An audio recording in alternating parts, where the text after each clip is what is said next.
Sheikh Javad, if you want to unlock the door, you have to explain a hadith first. So now you lock the door, huh? Yeah. Wow, she's not joking.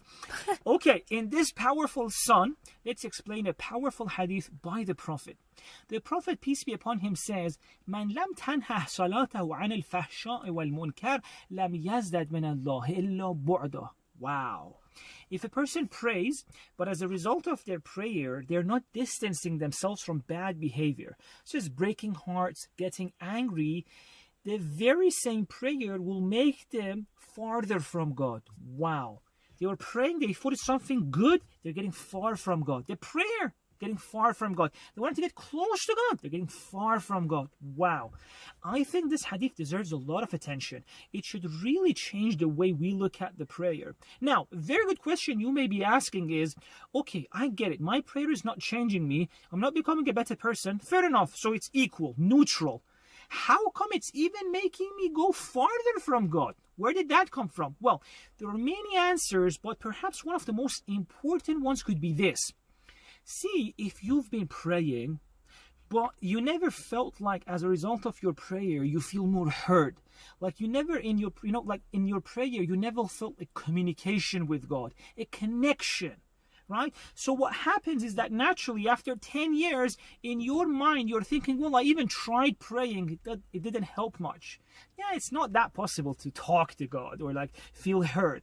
So the possibility of talking to God, to your Creator, is forever out of your life. And not just yours, but also your children. How many people say, Sheikh, how can I get my children to pray?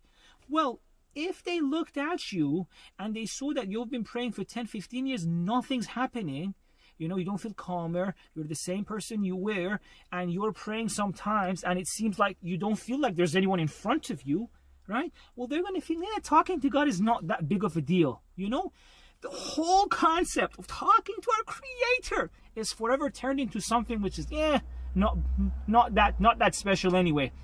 And why have we come to this stage? Because the prayer, which is meant to be a dialogue between us and God, instead of focusing on the connection, on feeling God's presence, on expecting like to be heard, expecting to, that there's someone in front of us, instead of that, all we're focusing on are some minute details of the ahkam, which are important. It's important for me to have a, tahir clothes, to say, wala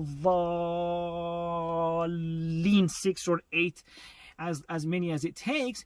These are important, but nothing in significance compared to the idea that prayer has to be a communication with God, a connection with God. You have to feel it.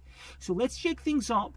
Let's expect our prayer to be a dialogue. If it's not like that right now, well, something has to change. Something has to change. You have to feel God. You have to feel God's presence in your prayer, and then you'll see how beautiful it makes your life.